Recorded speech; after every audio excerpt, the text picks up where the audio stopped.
மறக்காம சர்ப்ரைஸ் பண்ணுங்க. தேங்க்யூ. பீகார்ல ஒரு பழங்குடி இனம் உண்டு.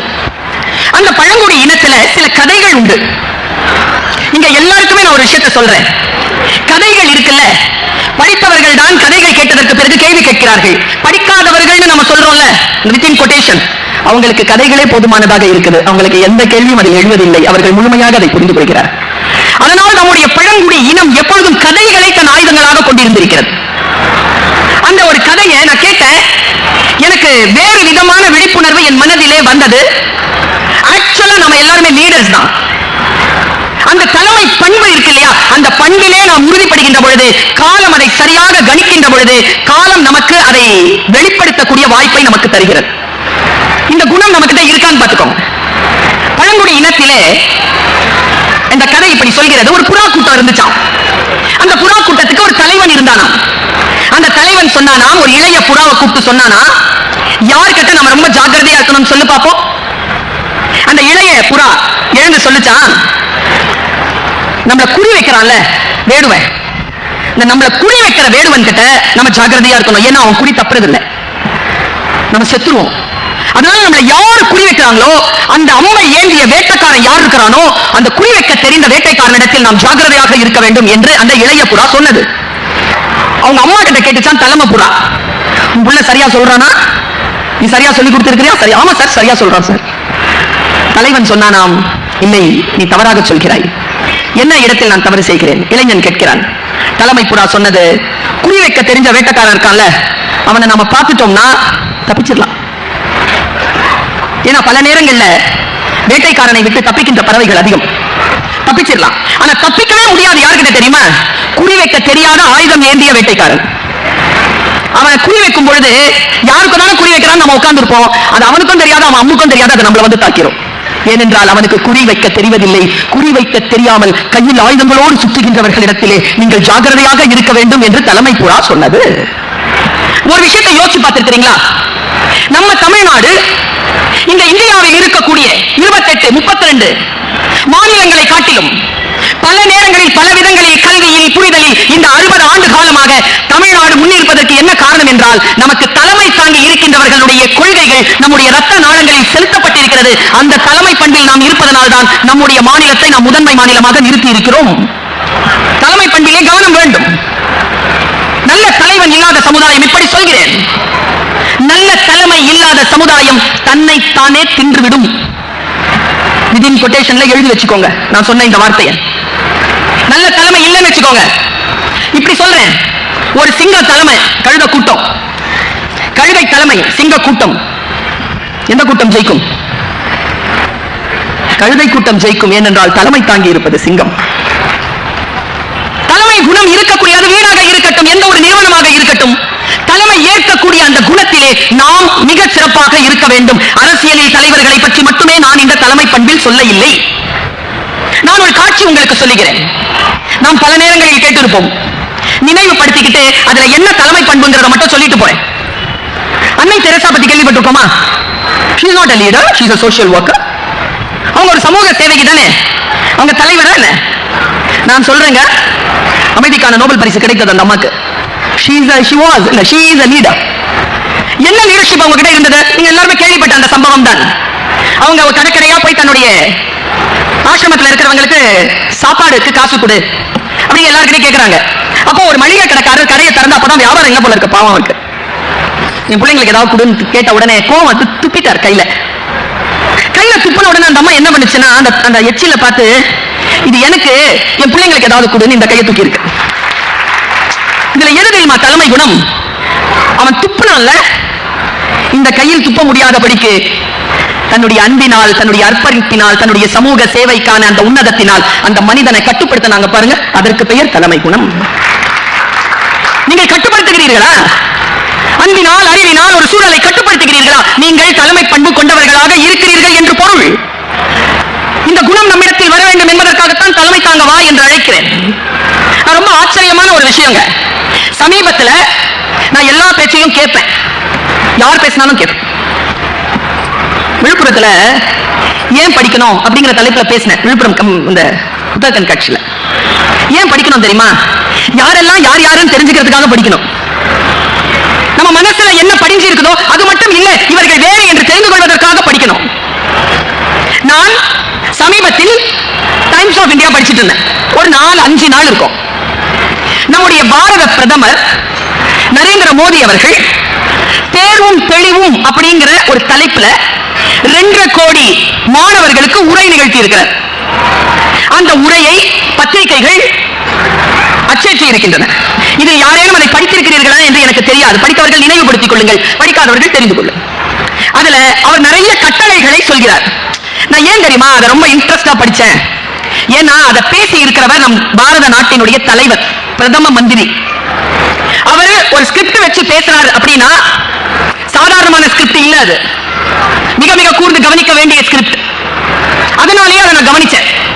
அவர் சொல்ற அந்த 18க்கு மேலான கட்டளைகளை ஒன்னொன்னா பேசினார். என் மனசுல நச்சுன்னு புடிச்சுக்கிட்ட ஒரு 3 கட்டளைகளை நான் சொல்றேன். நான் பேசுற தம்பிக்கு புரியுது தானே? அவனுக்கு புரிஞ்சிருச்சுன்னு எப்ப தெரியுமா மேடம் நான் கண்டுபிடிச்சேன்? அவன் போனை சுவிட்ச் ஆஃப் பண்ணி வச்சுக்கிட்டான். போனை தான் பார்த்துட்டு இருந்தான், பேச்ச சுவிட்ச் ஆஃப் பண்ணி வச்சுக்கிட்டான். பிள்ளை கேட்குது, கவலைப்படாது. பக்கத்துல இருக்கிற அம்மா அப்பா நோண்டிக்கிட்டே இருக்காதீங்க. சொல்ல புரியுதா? புரிதுங்கிறதுனால தான் உட்காந்துருக்கா, எல்லாம் டீ குடிக்க போயிருக்க மாட்டான். பிரதமர் மோடி அவர்கள் சொல்கிறார்கள், 3 கருத்துக்கள் என் மனதில் பட்டது, நான் அப்படியே உங்களுக்கு கடத்துறேன்.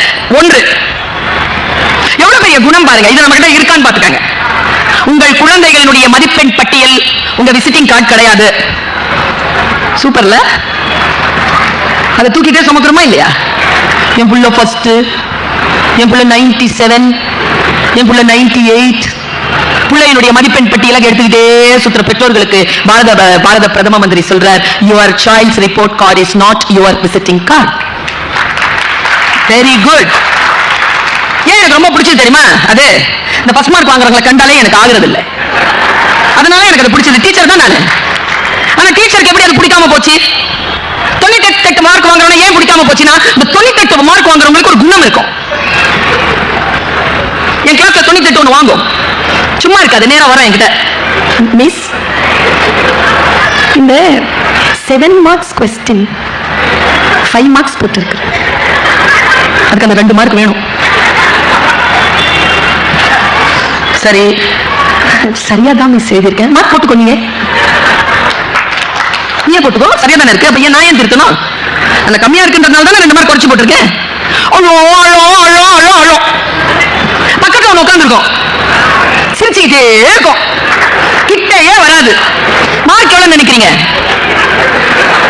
2. அழற பள்ளைய பார்த்து இது கேட்கும், ஏன் அழுவுற? எங்க அப்பா 2 மார்க் எங்கன்னு கேட்டு அடிப்பார், என்கிட்ட இருக்குன்னு சொல்லு. இதுக்கு 2 மார்க் வாங்கிக்கிட்டு சிரிக்க கூடாதுன்னு தெரியல, அதுக்கு 98 மார்க் வாங்கிட்டு அழக்கூடாதுன்னு தெரியல. நான் இங்க பேச வந்திருக்கிறது யாருக்கு தெரியுமா? 98 இல்ல, 2 மார்க் வாங்கிட்டு சிரிச்சிட்டு இருக்காங்கல்ல, அவங்களுக்காகத்தான் பேச வந்திருக்கிறேன். இந்த 98 எப்படி ஜெயிக்கணும்னு சொல்ல வந்திருக்கிறேன். நீ தலைமை தாங்க வேண்டுமா? 98 உன்னால வாங்க முடியாது, என்னாலே வாங்க முடியல, உன்னால எப்படி வாங்க முடியும்? 98 மார்க் போடுற நானே வாங்கலையே. 98 மார்க் வாங்குற பார்த்து வச்சுக்க, சரியா? நீ 30 மார்க் வாங்கி இருந்தா அடுத்த டெஸ்ட்ல 32 வாங்கு, அதுக்கு அடுத்த டெஸ்ட்ல 34 வாங்கு, ஃபெயில் தான். அதுக்கு அடுத்த டெஸ்ட்ல 36 வாங்கு, ஃபெயில் தான். ஒருவேளை நீ 36 வாங்கி இருக்கும்போது 98 92 வாங்கி இருக்கும்.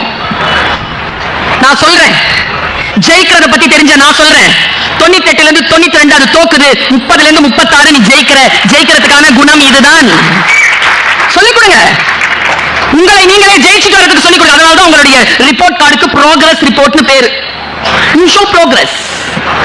ஒண்ணுக்கு ப்ரோக்ரஸ். நான் 58% தான், ஆனா எம்ஏ முடிக்கும் போது university rank. Progress, show progress. 10 வருஷத்துக்கு முன்னால என்னுடைய பேச்சு நான் இப்பொழுது பேசுகிறேனே, அந்த பேச்சு கிடையாது. Progress, show progress. That is called leadership. உனக்குள் இருக்கக்கூடிய தலைமை பண்பை நீ வளர்ப்பதற்கு நீ என்னவெல்லாம் முயற்சி செய்கிறாய் என்பதுதான் அடிப்படையில் நாம் சில விஷயங்களை தெரிந்து கொள்வதன் மூலமாக சில தலைமை பண்புகள் என்ன என்பது நமக்கு புரிந்து போகிறது. நான் இப்படி சொல்றேன், லாங்குவேஜ்ல பெஸ்ட் லாங்குவேஜ் இருந்த ஸ்பீக்கர்ஸ்ல ஒருத்தரா இருந்தவர் இந்த மண்ணின் மைந்தர் பேரறிஞர் அண்ணா. அவர்கிட்ட வியக்கிற விஷயம் என்ன தெரியுமா? அவர் தமிழ்ல எவ்வளவு சரளமா பேசுவாரோ ஆங்கிலத்திலும் அவ்வளவு சரளமாக பேசக்கூடியவர். இது பல பேர் நம் இளைஞர்களுக்கு தெரியல, இன்னைக்கு இருக்கிறவங்களுக்கு தெரியல. பேரறிஞர் அண்ணா பத்தி எல்லாம் இன்னைக்கு நிறைய பிள்ளைகளுக்கு தெரியல. அந்த குழந்தைகளிடத்தில் நாம் தலைமை பண்பை வளர்க்க வேண்டும் என்றால் இந்த மண்ணின் மைந்தர்களை உங்கள் குழந்தைகளின் வரலாற்றை தெரிந்து கொள்வதற்காக அவர்களுக்கு அறிமுகம் செய்யுங்கள்.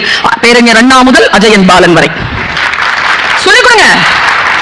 இவர்கள் எல்லாம் தான் இந்த நாட்டில் வாழ்ந்து கொண்டிருக்கிறார்கள். இப்படி இவர்கள் வந்து கொண்டிருக்கிறார்கள் சொல்லுங்க. ஒரு முறை பாராளுமன்றத்தில் பேசுறாருங்க லீடர்.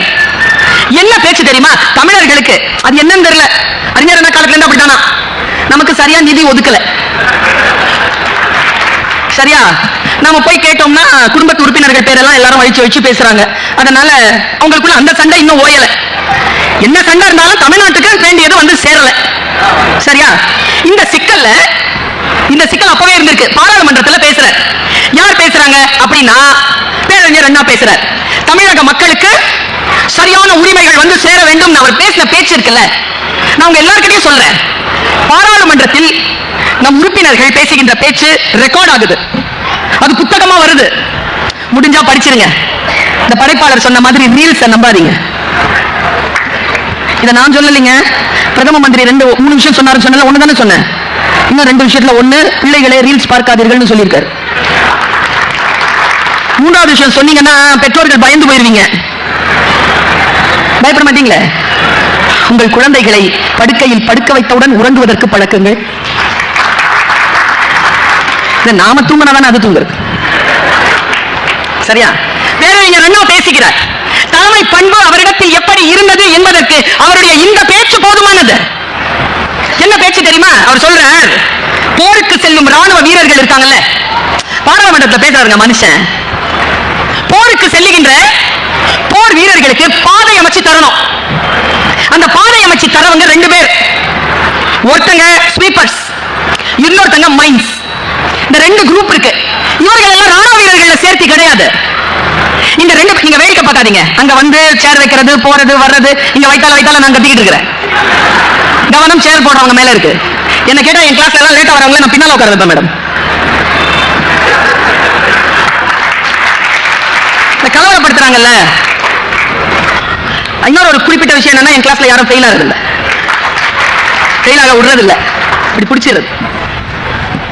மைன்ஸ் அண்ட் ஸ்வீப்பர்ஸ் முக்கியமான விஷயம் பேசிட்டு இருக்கிறேன், அதனால சொல்றேன். எங்க இருந்தாலும் பேச்சு கேட்கும் தானே. கவனம் சிதறினால் வாழ்க்கை சிதறிடும், கருத்து சிதறிடும். கவனத்தோடு இருக்கக்கூடியவர்கள் தான்.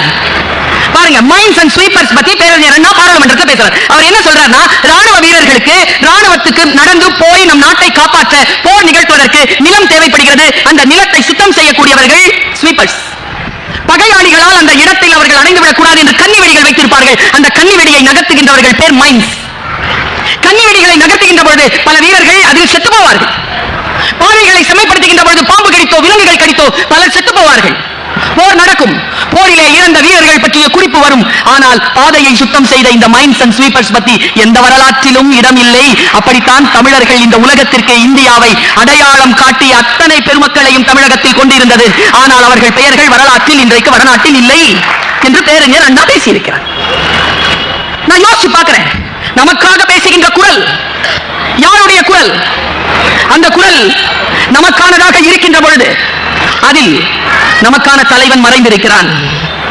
பல நேரங்களில் திரையை பார்த்து தலைவர்களை தேர்ந்தெடுத்துறோம். நம்ம என்ன வழி தெரியுமா? அவங்க வெளிச்சத்துல தான் இருக்கிறாங்க, நாம தான் இருக்க உட்காந்து. யோசிங்களேன், யோசிங்க. எனக்கு தெரிஞ்சு யார் வாசிக்கிறானோ அவன் உயிரோடு இருக்கிறான், யார் யோசிக்கிறானோ அவன் இளமையோடு இருக்கிறான். யோசிங்க, வாசிங்க. வாசிக்கணும், யோசிக்கணும். இந்த இரண்டும் இருக்கின்றவர்கள் நமக்குள் இருக்கக்கூடிய தலைமை பண்பை நாம் வளர்த்துக் கொள்வதற்கு உதவியாக இருக்கிறோம். நம்ம எல்லாருக்கிட்டையும் பல வீரர்கள் மறைந்திருக்கிறார்கள். சூழல் தான் இல்லை, சூழல் இருந்தால் அவர்கள் வெளிப்பட்டு விடுவார்கள். சூழல் இருந்தாலும் இல்லை என்றாலும் நம்முடைய முழுமையான தலைமை பண்பை வெளிப்படுத்தக்கூடியவர்கள். பைய தலைமை கொள்கிற விஷயத்துக்கு என்னங்க அர்த்தம்? எப்ப யோசிச்சு பார்த்திருக்கீங்களா? இந்த சொல் ஒரு பயங்கரமான சொல் இல்ல, பாரதியினுடைய சொல்ல முக்கியமான சொல் பைய தலைமை கொள். இந்த உலகத்துக்கு தலைமை கொள்ளணும்னா எப்படிங்க சொல்லுங்க? எப்படி கொள்றது? இப்போ இந்த படைப்பாளர் தான் நினைக்கிறார், நான் இந்த உலகத்துக்கு தலைமை கொள்ளணும்னு. இப்ப நான் நினைக்கிறேன், நான் எப்படி தலைமை கொள்வேன்? அந்த அர்த்தம் ரொம்ப யோசிச்சு பார்த்தா அந்த அந்த வாக்கியத்திற்கான அர்த்தத்தை நான் எளிமையாக்கி கொடுக்கிறேன். டீச்சர் இல்லையா, எளிமையாக்கி கொடுக்கிறேன் பாருங்க. இப்ப நான் யாரு? என் பேரை சொல்லக்கூடாது. Very good. யாரோ ஒருத்தங்க சொன்னாங்க டீச்சர் இன்னும் கொஞ்சம் வாங்க. சூப்பருங்க. பேச்சாளர் இங்கிலீஷ்ல சொன்னா அது ஒரு முறை என்ன பேசினா போய் சேரல. சார் கிட்ட சொன்னேன், சார் பேசினா போமா ஸ்பீக்கர் லூசு மேடம். ஸ்பீக்கர் இவ்வளவு பேர் வந்திருக்கீங்கல்ல, இவ்வளவு பேர் வந்திருக்கீங்க, ஆயிரக்கணக்கில் வந்திருக்கீங்கல்ல, பேச்ச கேட்க தானே, அப்படித்தானே? ஆமா தானே? தைரியமா சொன்னா நமக்கு கொஞ்சம் பேச்சு வரும்ல. எனக்கு எவ்வளவு சம்பளம் கொடுக்கலாம், எவ்வளவு வேணாலும் கொடுக்கலாம், ஏமாத்தலாம் கூடாது, அதெல்லாம் கிடையாது. முத்தங்களால் வயிறு நிரம்புவதில்லை. சரி நான் கேட்கிறேன், 1 கோடி ரூபாய். அனுராதா மேடம் ஓடியே போயிடுவாங்க, கலெக்டர் வரவே மாட்டார். இந்த பாரு அந்த கோடியில போய் நின்னுக்க, கோடி ரூபாய் கொடுக்க முடியாது சொல்லுவீங்களா? சரி நான் கேட்கிறேன், இந்த 45 வயது கடந்திருக்கு எனக்கு. இந்த வயதில் படித்து படித்து படித்து உங்களை சந்திப்பதற்காக ஒரு பெண் புலம் பெயர்ந்து பயணம் செய்து செய்து செய்து வந்து நின்ற என் நாபி கமலத்திலிருந்து என் மூச்சை எடுத்து இதுவரைக்கும் நான் பேசிய இந்த பேச்சில் என்னுடைய ஆயுள் எவ்வளவு கலைந்திருக்கிறது என்று தெரியாது. மீண்டும் நான் பெற்றுவிட முடியாத என் ஆயுளை இதோ என் சிந்தனைக்காக தந்து கொண்டிருக்கிறேன். இந்த பேச்சுக்கு கோடி ரூபாய் கிடையாது. சினிமால நடிச்சா கொடுப்பீங்க தானே? எங்க ஐயா பெரியார்தாசன் தான் சொல்வார், உண்மையா ஒருத்த மேல இருந்து குதிக்கிறான், அவனுக்கு பேர் டூப்பு. குதிக்கிற மாதிரி ஒருத்தர் நடிக்கிறார், அவருக்கு பேர் ஹீரோ. உண்மையா குதிக்கிறவனுக்கு 1000 ரூபாய் சம்பளம், குதிக்கிற மாதிரி நடிக்கிறவருக்கு கோடி ரூபாய் சம்பளம். உருப்படுமா இந்த நாடு அப்படின்னு நான் இல்ல பெரியார்தாசன் ஐயா கேட்பேன். அப்ப நான் கேட்கிறேன், அப்ப நான் கோடீஸ்வரி ஆக முடியாதா? நான் அந்த வையத்தை தலைமை கொள்ள முடியாதா? நான் சொல்லுகிறேன், பர்வீன் சுல்தானா கோடீஸ்வரி தான். எப்படி? பணத்தினால் அல்ல. பர்வீன் சுல்தானா பேசுகிறேன் என்றால் எப்பொழுது 1 கோடி காதுகள் திறந்து கொள்கின்றனவோ அப்பொழுது நான் கோடீஸ்வரி ஆகிறேன். வைய தலைமை கொள்வது என்ன? எந்த துறையில் நீ இருக்கிறாயோ அந்த துறையில் உன்னால் மக்களை ஒன்று சேர்த்து விட முடியுமா? அவர் சொன்னார்ல, ட்ரெயின்ல நான் வந்துட்டு இருந்தேன், நான் என்ன வெளியீட்டு விழாக்கு வந்தேனோ அந்த புத்தகத்தை வைத்துக் கொண்டு எல்லோரும் பெருமை பேசிக் கொண்டிருந்தேன். சினிமா எடுத்ததை விட எழுத்துல ஜெயிச்சாண்டா அஜயம்பால் நான் நினைச்சேன் சொன்னார்ல, அங்கே அவர் ஜெயித்தார். எந்த துறையில் நீங்கள் ஜெயிக்கிறீர்களோ அதை விட மேலானதாக ஒன்றும் இல்லை என்ற அந்த வையத்திற்கு, அந்த உலகத்திற்கு தலைமை கொள்ளுங்கள். அந்த தலைமை பண்பு நம்மிடத்தில் இருக்கிறதா? நமக்காக யார் பேசுகிறார்கள் என்பதிலே நாம் கவனம் வைக்க வேண்டும். நாம் நமக்குள் என்ன பேசுகிறோம் என்பதிலே கவனம் இருக்க வேண்டும். தலைமை பண்பு என்பது ஒரு அற்புதமான பண்பு. நான் எப்பொழுதும் என்னுடைய பேச்சை தொடங்குகின்ற பொழுது ஒரு வாக்குமூலத்தை தந்துதான் என் பேச்சை தொடங்குவது வழக்கம். யாருடைய உதடுகளில் ஒளிந்து கொண்டிருக்கக்கூடிய சொல் நம் வாழ்க்கையை மாற்றும் என்று நமக்கு தெரியாது. அது எந்த புத்தகத்திற்குள் ஒளிந்து கொண்டிருக்கிறது என்று கூட நமக்கு தெரியாது. எவ்வளவு சீக்கிரமாக அந்த சொல் நம்மை வந்து சேர்கிறதோ அவ்வளவு சீக்கிரமாக நம் வாழ்க்கையில் மாற்றம் நிகழ்கிறது. உங்களுக்கு ஒரு பேரதிசயமான ஒரு விஷயம் சொல்லவா? நம் வாழ்க்கையை மாற்றக்கூடிய அந்த சொல் நமக்கு முன்னால் காட்சியாக, கதையாக, பேச்சாக, எழுத்தாக சுற்றிக் கொண்டுதான் இருக்கிறது. கவனம் இல்லாத காரணத்தினால் வந்து சேர்வதில்லை. கவனம் பெற்று மறுபடியும் நாம் காத்திருக்கின்ற பொழுது நமக்கான அந்த சொல் ஒரு சுத்தி வரும் பாருங்க, 30-40 வருஷம் ஆயிடும். எந்த வயதில் நமக்கு அது வந்து சேர வேண்டுமோ அந்த வயதிலேயே நாம் அதை மிக கவனமாக கைக்கொள்ள வேண்டும் என்பது என்னுடைய கோரிக்கை. இப்படி சொல்றேன், புரியுதான் பாருங்க. இன்னைக்கு இருக்கிற யூத் நிறைய பேர் வந்திருக்கு, எனக்கு ரொம்ப மகிழ்ச்சி. நான் ஒரு நுட்பமான ஒரு விஷயம் சொல்லிட்டு போவா, இன்னைக்கு ரொம்ப நுட்பமா சொல்றேன். நம்ம வீட்டுல இருந்து நம்ம அப்பாவுக்கோ இல்ல தாத்தா பாட்டி ஊர்ல இருந்தா நம்ம அண்ணனுக்கோ நம்ம வீட்டுக்காரருக்கோ இல்ல நமக்கோ போன் வரும். அப்போ என்ன தெரியுமா போன் வரும்?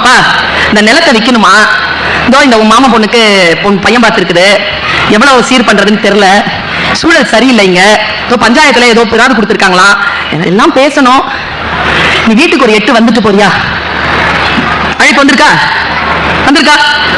எதுக்கு வீட்டுக்கு போகணும்? எதுக்கு போகணும்? உட்கார்ந்து பேசுறதுக்கு போகணும். சரி, பேசுறது எவ்வளவு முக்கியம்னு நான் சொல்றேன். இப்போ வீடுகள்ல நான் கிராமத்துல எல்லாம் நிறைய பார்த்திருக்கேன், புருஷன் பொண்டாட்டி சண்டை, என்ன சண்டை, சம சண்டை நடக்கும், ரத்தம் வரும் சண்டையில, அவ்வளவு சண்டை வருங்க. 3வது நாள் பார்த்தா வெக்கமே இல்லாம 2ம் 2 வீலர்ல உட்காந்துக்கிட்டு பின்னால பூ வச்சுட்டு சினிமா பார்க்க போறோம். பார்த்திருக்கீங்களா?